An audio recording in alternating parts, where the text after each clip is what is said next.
Good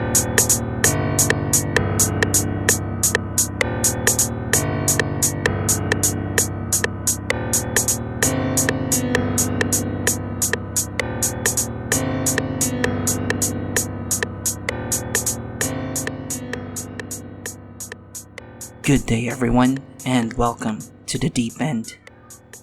Today we're going to talk about one of the most... I always start with one of the most. But seriously, It is one of the most. Yes, it is probably one of the most read, most sought after stories in the internet, even though a lot of them, if not all of them, are fictional. Yeah. These are creepypastas. So creepypasta is a term coined for a series, or rather a lot of short stories found all over the internet that's, again, creepy as the name implies it. And these stories not only range from the paranormal, they also enter the realm of mindfuck, aliens, also realistic crime, and stalker, and as well as the realm of what ifs. What if this is the product of this? So let's start about creepypasta. So what exactly are creepypastas? Again, these are stories found all over the internet, and their roots are not mentioned anywhere. Yeah, because it's convoluted already, since these, based on the name creepypasta, these are stories that's been copied and pasted all over internet forums and boards everywhere. I think they originated from the name copypasta. That means copypasta, which is people just copy pasting stuff, and apparently these are stories that are scary, so they renamed it to creepypasta. Yeah, I think don't they get edited along while they are being passed along? Yeah, I guess the story sort of evolves, changes. They change. One of the most notable creepypastas that have evolved along the way is the one from Lavender Town. Oh, this is the Pokemon. Yeah, the Pokemon one, which started on Lavender Town, and it just got bigger and bigger. Can you give us a brief description of what this creepypasta is? The Lavender Town creepypasta stated that around 1995, the first versions of Pokemon Red and Blue had a different theme, a higher pitched theme for the Lavender Town, which, if you're a Pokemon fan, you'd know this. But to those who did not know what Lavender Town is, it's a town inside the game, the Pokemon game, that has dead Pokemon in it. This is the Pokemon Cemetery. Yes. There's a tower. Actually, it's a tower that has dead Pokemon in it. It's one of the most gruesome part of a kid's game. Yes. Usually, you don't portray how things die in a game, but there you have a whole graveyard of. So the town, according to the creepypasta, the starting or the first copies of Pokemon Red and Blue has a different tune to it. It's a higher pitched, and according to creepypasta, which said, according to reports, some children had fits of mental disorders after playing this part of the game. A lot of them even went as far as committing suicide. So it involved mass hysteria type of reaction just from hearing the sound of the game.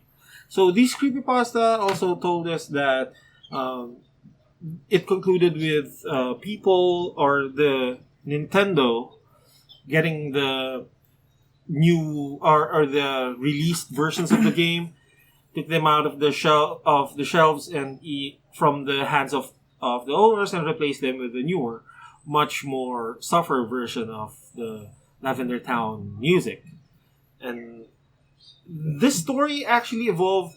There's also something about the whole game itself affecting the minds of people about what exactly is missing number.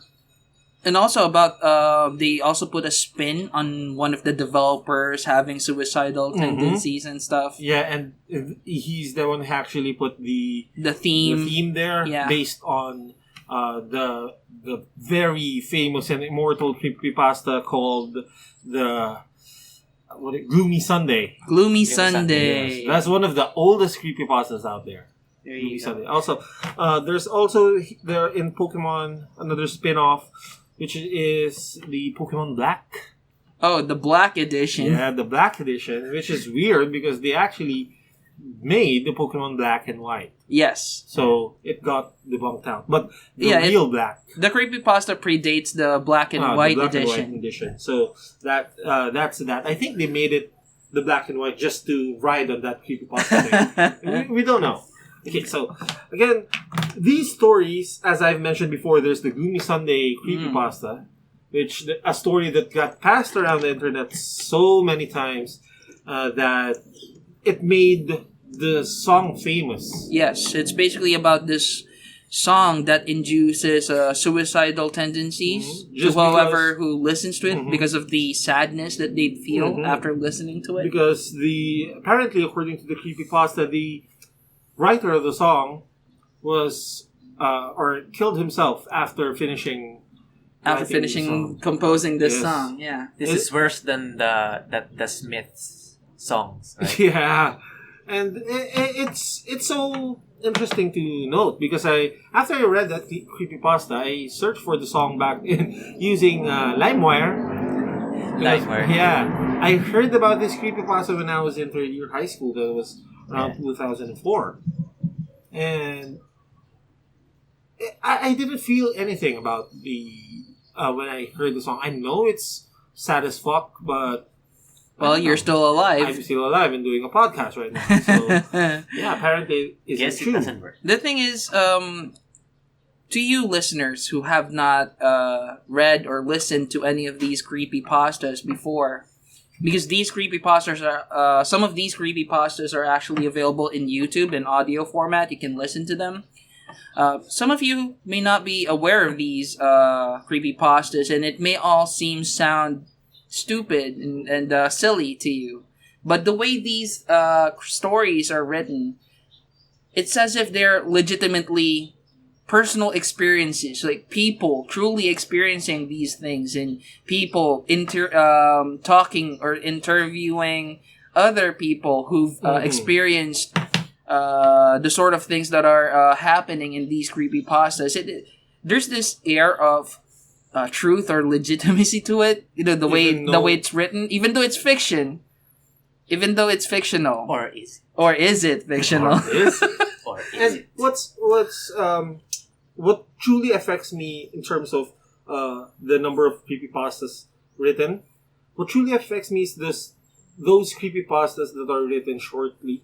There are various classifications of creepypastas out there, and some of them are classified according to how long the story is.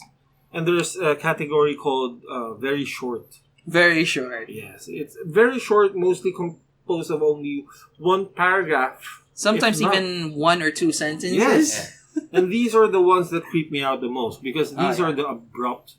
Yeah. Like the very famous one, like the last man on earth Oh. was sitting inside his room. Somebody knocked. Oh. That's it. Yeah. What the fuck? It's How fun. I'm having goosebumps. It's so creepy just because of the wording. The last man The way it's on written. earth. The way it's written Yeah. is so perfect and that it's scary as fuck. Oh, what about that creepypasta about this girl who's sleeping, right? And then she hears her mom calling her. Oh man, from down ground floor kitchen. She hears her mom calling her. Is And that she's- I heard her too. Yeah, I Yeah, I heard heard her her too. Yeah. Then she starts walking, right? She starts walking, going down. She was about to go down the stairs, and then somebody just grabs her and takes her inside the cabinet because they were, suddenly she realized that it was actually her mom who grabbed her, and her mom just says, "I heard her too," and that's like I mean, I was so mind fucked blown. up.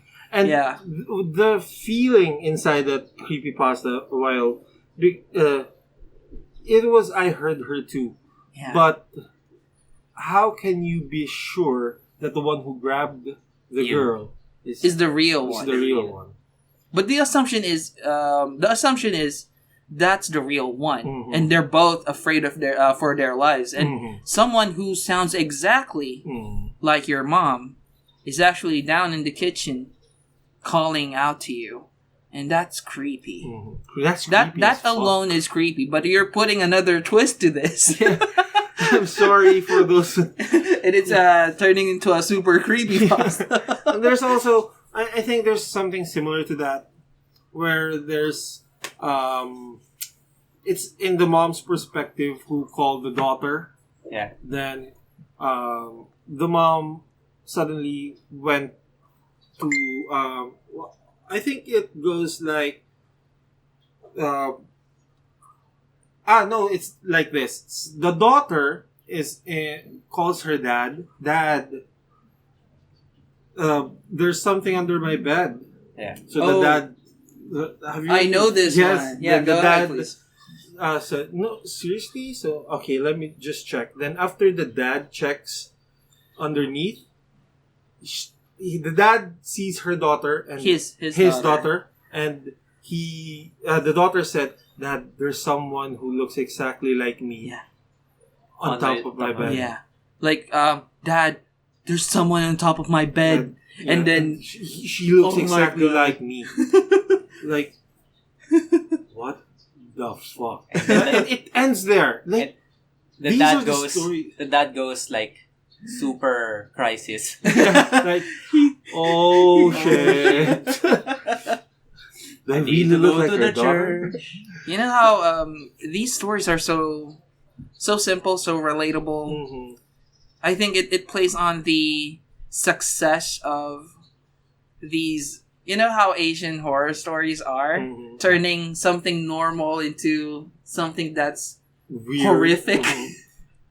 Yeah, like the Ring. The Ring, where you turn a VHS tape Into into something fucked terrifying. up. Yeah, and also the call where The you call. you turn the cell phones into Shutter. shutter cameras. Just cameras. Yeah. These are the normal everyday things that people interact with. Yeah, And creepypastas turn this into something not of this world. that's very true for the very short ones. Mm. But then there are other creepypastas. You have these very long ones. Yeah, like what do you call them exactly? Are they the very long the very ones. long ones? In the very long category, there we have the Your favorite? Yeah, the Russian sleep experiment. It's one of my favorite creepypastas ever because it. Most of the creepypastas I like. Just to clarify, okay, let's. Me, AG, and Zar are gonna clarify to you what types of creepypastas we like personally. Okay. So me, John, here, I personally like the short ones, and for the longer ones, I tend to dive into the genre of mindfuck, what ifs, aliens, other dimensions, otherworldly otherworldly beings. beings, and the mundane. Mm. The mundane. This is this really interesting. It's something really mundane, like normal, like a chair. Mm. Okay, so there's a rocking chair. Who? Wait, for is this a example, creepypasta right now? I'm gonna make one. Yeah, I'm gonna make one right now. So my grandma died 2 years ago, and she really loved this rocking chair. And every time I see her there back then, I used to remember her smile, how she looks at me with his eyes saying that everything's all right. Then I saw the chair move. So, of course, being me, I thought, hey, I need to close the windows. Probably And the wind is rocking probably the chair. wind. So when I turned to the window and started closing the window, I just heard, "No, don't close it because everything's gonna be alright." Oh, That's how you write. That's how you do a yeah, that's how you creepypasta. do a creepypasta Yes. right there. That's one of the short ones. Yes, that's one of the short ones. That's one of the things I love about Yeah. creepypastas. It's so mundane. It's Mm. just a chair, and the chair wasn't even the point of the whole story. Yeah. It just became a medium for the ending. It's like a more modern version of who's this writer? Junkies. No. Well, he's one of the more modern ones that follows this rule. The Cthulhu guy, Oh, H.P. Lovecraft. H.P. Lovecraft. He writes like that. Yeah, as well as Edgar Allan Poe. Yeah. Those are the 4 founders. They must be really, really proud of us of right the now. creepypasta writers. How about you, Zar? I also like the short ones, but not so much. Just because they're not that satisfying. Because I work from home, and what I do while I work. Remember that phase when I was working and I was just listening to creepypastas and I was creeping myself out. I enjoy the long ones. And give us a background of what do people expect of the long ones and which genres they like. Yes, and I especially like listening to creepypastas just because I want to be doing something else while I listen to these. While you get creeped out. While I listen to these stories. Now, it saves me time, to be honest. And I like how the long ones delve into very unconventional topics, not the normal stuff that you see, and especially the alternate worlds, the alternate worlds type of creepypasta. Also, paranormal. Do you like that? It's fine. It's fine, but I find the realistic ones scarier. Like there are. Creepypasta will start out with a personal recollection of someone, reminiscing about something that happened in the past. There's a lot of creepypastas. A lot of creepypastas start out like that, and then as you build up towards the ending, it suddenly dawns on you that this protagonist, this narrator, is actually in the middle of a crisis. And this is his logs. And this is his final words, like that whatever haunted him in the past is now out to get him and stuff like that. Also, I love have you heard of the Let's Not Meet Again? Yeah. Let's Not Meet Again type of stories? That's not... Those stories are creepy, but to me, they're just over the top. Because the Let's Not Meet Again stories, these are also long stories, creepypastas, but they're kind of realistic just because it's about strangers that you meet on the road or wherever you go. One famous thing or stories about the bus where he sees himself. Oh, yeah. I think it's taken from the Twilight Zone. Yeah, and of course, a Let's Not Meet Again story always ends with, "Dear stranger, whoever you are, let's not meet again." Let's not meet again. That's what I like about Let's Not Meet Again. It follows a format. And you'll be able to relate to it because most of the time it's usually a creepy stalker type of story or meeting this weird stranger in the road, that kind of stuff. Sometimes even bordering on the paranormal, but it's very vague if it's actually if actually a ghost or if it's a ghost or if creature. if it's a psycho or something. That's what I like about most of these creepypastas is the ambiguity. You don't really get a defined answer, and most of the time they end abruptly, so you're left to your own devices. Yeah. How about you, AJ? Me, I tend to... I mean, I like the short stories too. But that's a common ground with like, all of us. You only go there if you have time to read. Like Zar, I work and like to listen. Hey, I work too. Dude, man. I know. What are you saying? Anyway, I tend to more gravitate on the longer ones, especially the series type. Oh, okay. Ah, I see. There's this one version where I ended up stopping work And just listening because I had to research if it was real. Oh, okay. There was this I got to the point. story in Creepypasta. I think it was my girlfriend kept my dead girlfriend kept messaging me on Facebook. On Facebook? Oh yeah. On the surface. They made a movie out of it. They did. And the short Facebook? films. Short Oh, films. what Unfriended? Unfriended. Unfriended. That was a fucked up movie. On the surface, it sounds like, your usual fictional creepypasta crap. And then you get really deep in the series and there's screenshots and Google Map. Yeah, it's like a scary Coordinates. 4chan story. And I swear, man, I didn't work for like 2 days in the office. I think my friends on Facebook kept researching too on Google Maps. Hey, this house exists here.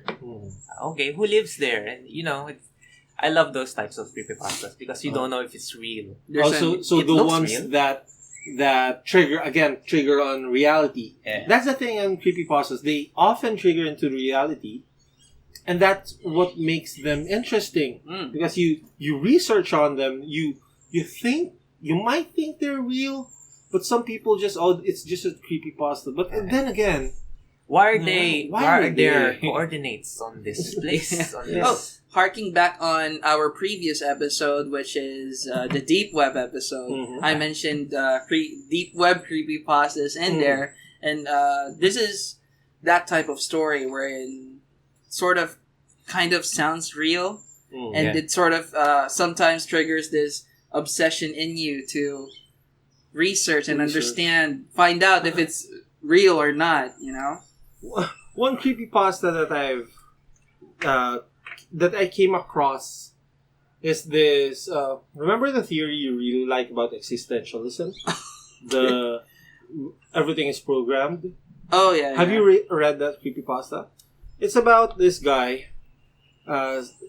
This guy seems started the creepypasta like, this is my daily log number, blah blah blah. Then I where's my sister? Blah blah blah. I'm just stuck in this room forever, whatever. Blah blah blah. Then something's out there to get us. Then it suddenly turned dark. Then at the end, the guy who's writing the letter, the creepypasta, is just, I don't want to die. I'll keep on hanging on, whatever happens. Blah blah blah. Then there's a shift in the story where there are two people talking about, hey, John.exe is not responding. There's something wrong with that character. Oh wow! I can't just seem to make it move the way I want it. So should we just delete him, like all of the characters in the game? So that's like, the one who's writing the creepypasta is actually a character inside the simulation. Yeah.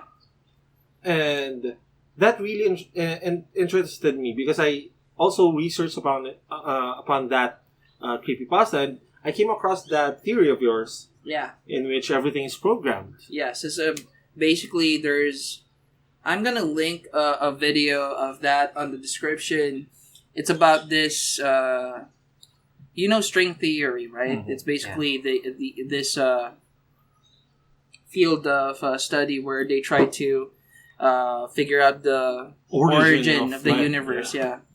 And at the very root of the very farthest that they've reached, they started seeing code in the formulas and shit. We're talking binary code, or a code that's similar to a programming language that was used around the 1950s. And basically this group of scientists or physicists or whatever, they deduced that everything that we're experiencing right now, this world, this reality, is just a simulation running on some server simulating life. And we're just constructs in this simulation. There are a lot of creepypastas about this. Yes, it's a recurring theme in the creepypasta universe. And We're gonna make an episode in the future, me debunking this. Yeah, I already talked to Zara about this. There are a lot of things. We've been clashing about this Yes, for some time. for a number of months now. Because One of them doesn't believe in the Matrix. it's because a lot of theories or a lot of things that happening right now contradicts that theory. But Save that for that episode. okay, I'm gonna save it for that episode. But again, it's a recurring theme in creepypasta, existentialism. Existentialism, yes. It's a in these types of genres. Again, they question how or why are we here. When did the cogs of fate began to turn? Damn, that's too edgy for me. That's Chrono Cross. That's a Chrono Cross theme. Also, there's this. Of course, there's the paranormal, but I'm not really fond of the paranormal stuff. Yeah, it's as you listen to more and more creepypastas, especially the paranormal ones, they start getting They start getting old. I'm sorry. getting old. Yeah, it's like you're hearing the same thing over and over. And it's just there are a lot of more interesting paranormal stuff happening in the real world than just creepypastas. It's just too exaggerated. And I'm sorry, but Westerners, but you just don't know how to write good horror Oh, shots fired! You Asian, you. The gauntlet has been thrown. No, seriously. But unless some of it's them are written, really good. unless it's written really good, Mm-hmm. it's okay. It's okay. Yeah, if it's a good paranormal creepypasta. The ones, Yeah. the paranormal creepypastas that I actually like are the ones that border on, what do you call this? Otherworld. Mm. The beings otherworld. Like, there's this creepypasta about some people taking on the mirror image or the mirror version of you taking on your real self. Your real self and trapping you in the mirror world. or Yes, something. those paranormal creepypastas are the one that I like. But but the ghosts, the there's this straight up there's this straight up supernatural. I don't know how to categorize this. Maybe it's a fantasy creepypasta. It starts out with you dying Mm-hmm. and you're being promoted into an angel. Mm-hmm. Supposedly, it follows the Christian image of heaven and the hierarchy, God, angels, and whatnot. So you are indoctrinated as an angel, but then you realize that what you're actually doing is, you're actually harvesting people for God to consume, and so you're the silver surfer of yeah, heaven? it's like Basically, that's the- it's like the angels are just harvesters. They're not really the angels that are depicted in the scriptures. They're actually they actually treat humans as cattle. Yes, and God consumes them. That's the purpose of life. Mhm. That's basically They cultivate us. it answers that age-old question of what is the meaning of life, and then God answers that in the creepypasta. It's For food. for you to Sustenance. satisfy my Hunger. hunger, and Yeah, that's kind of it's not paranormal. really creepy per se, but It's just fun to, read or listen to. yeah, there are also joke pastas. Yeah. You, A lot of them. it starts out as a really super creepy pasta, like Like who is phone? there's this one where he it starts out with this guy who works for MIT, I know that. and then he has this friend who's a super genius, Mhm. and his friend is like a consultant of the MIT. He doesn't really directly work for the MIT, Yeah. and then suddenly his friend starts acting weird, starts shutting himself off. Mhm. And he visits his friend, right? And he asks him, what's going on? Well, I received an his friend replies, well, I received an email. And it appears that this world or this reality is going to be decommissioned soon. Oh my god, I think I read that. The build up is really scary. You know, it's just dark. But you know, it's the hook is technical support.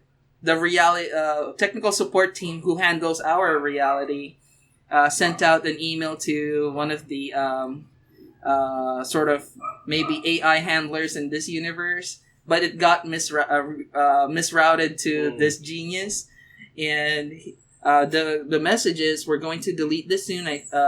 We found anomalies in the system, and then the genius just replies to the email, no deletion necessary. All errors have been checked, blah, blah, blah, blah. Yeah. And he basically saves the universe by replying to that email just to make sure that somebody is still responding to the technical support team. That's so weird. That's basically The Sims. Yeah, that's The Sims. There's also, again, there's this joke pasta about The Sims. It started like creepy. Like, then there's everything's... I think there's something guiding me. Then I suddenly see the life of every neighbor I have. Remember in The Sims, they have this diamond on top of them, and then it gets depleted? Yes. So there you go. So basically, he's reliving The Sims. Yeah. He's a character in The Sims. It's like the perspective of a Sim guy. Character in Also, the Sims universe. There's this creepypasta I really like, the one I told you about. Again, it dabbles on existentialism, where if you die, you get to meet this person. Oh my god. And this person is actually, whenever you talk to this person, hey, are you God? He or she won't say, yeah, I'm God. He's just saying, maybe, yeah, I might be God, or whatever you call me. So then the person asks, so what's next to me? Oh, okay, so first off, I'm telling you not to worry, because everything's fine there. A lot of years already passed since you were here. And blah, blah, blah. Then, okay, I'm going to send you back, not as you, but as another person. So, why? Is this reincarnation? So, not necessarily the reincarnation concept you know. It's basically me sending you back and forth all over time as all of the to experience every single person. So you and your wife is basically the same person. You have the same soul. It's the same as your kid, the same as your president, the same as your ancestors. I need you to relive every single lifetime possible. So, when you come back here after everything, you can replace me. Because I've been lonely for a very long time. And I need someone to create another world together with me. This is the singularity theory. singularity. And that's how John was created. He's actually the one. You guys don't know, but I'm basically the one who makes your dreams into nightmares, and vice versa. I'm also the one who's under your bed, and the on one top who of your the what? Yeah. Whatever. So yeah, that's our episode about creepypastas. There are, again, a lot of creepypastas out there. And it's not just about the stories that are interesting. It's the lore behind it, how it's conceived, how it gets passed on. And just where will the creepypastas be in the future? Yeah. Because people add to it. It's like it's just it's a living story, you know. Like the ones we get from our grandparents. These are the modern versions of those kinds of stories. It's just amazing that it's all collated into one place now. You can go to creepypasta.com or creepypasta.wikia.com and just look at the creepypastas there. Just read if you have time. If you don't have time, again, you can do it like Zar and AJ's or what they're doing. Just go to YouTube, research on the Russian sleep experiment or whatever, just to listen to it, and it's really good stuff. Just search for creepypasta and you'll see a ton of creepypasta reading videos. And as well as there are creepypastas that were turned into short films and movies. Again, one of them is that Facebook thing, Unfriended. Oh, and also, the Running Man. The Running Man. The Running Man is one creepypasta we don't want to spoil, but just look at it. It's so good. It's so fucking creepy. And to those who smoke at night outside of their house, I swear you're gonna stop for a week or so. Also, there's Reddit. No sleep. Yeah, no sleep. No sleep and Reddit. Don't. If you plan on making a project overnight, go read one of them, and you can complete your project overnight. You won't sleep ever. You won't sleep ever again. It's just creepy as fuck. But if you don't want to sleep, you go read or listen to Ublu. Yeah, Ublu is. It's fictional, but it's very, very okay written. I think you need to listen to that. I need to listen. I'm not familiar with this one. I'm Zara gonna listen to this later. No, you need to sleep. You need to sleep first, and then you listen to Ublu. Yeah, so you can have energy for. How do you spell this? Spell it for our listeners. UBLOO. There you go, guys. Let's. I won't spoil it. Guys, let's listen to Ublu and tell us in the comments how it was for you. Yeah. It's going to be really fun. And again, if you like this episode, be sure to subscribe. Click over on the red button at the lower right of the video. Also, if you want to know more about our episodes or whatever content we're going to release, be sure to click and smash on that bell button because it enables you to get our notifications, especially if you're using your mobile phone. Every time we have a new episode, it's gonna be you're gonna be notified. You're gonna be part of our notification squad. Yeah. Also, if we have socials, we have Twitter and Facebook. We're really active on it. Just be sure to check out the social links on the description below. And also, I think Zara, can you just post the link of the ones we've talked about? Yeah, look for these creepypastas, or maybe you can send those links to me. Let's get those in the description box. So just a little something from us for you guys to ponder and think about it. Yeah, if you want to start, reading or listening to creepypastas, we'll be happy to provide you with select creepypasta stuff. The good ones. The good ones. The ones we think are really good. Also, if you have comments, suggestions, we are really receptive and we really read your comments. A lot of our... This might sound weird, but a lot of our friends comment on our videos and message us privately. We really want to talk to them about the episodes. Also, if you want to do an episode together with the Promised Guys, the Pep Squad. The Pep Squad. We're really receptive to them and we would like to interact with you more as well. So, guys, I hope you enjoy. I hope we got your mind fucked or whatever in this episode. And again, we'll see you in the next one. Just remember, dear stranger, we wish to meet you again. Bye, guys. Bye, guys.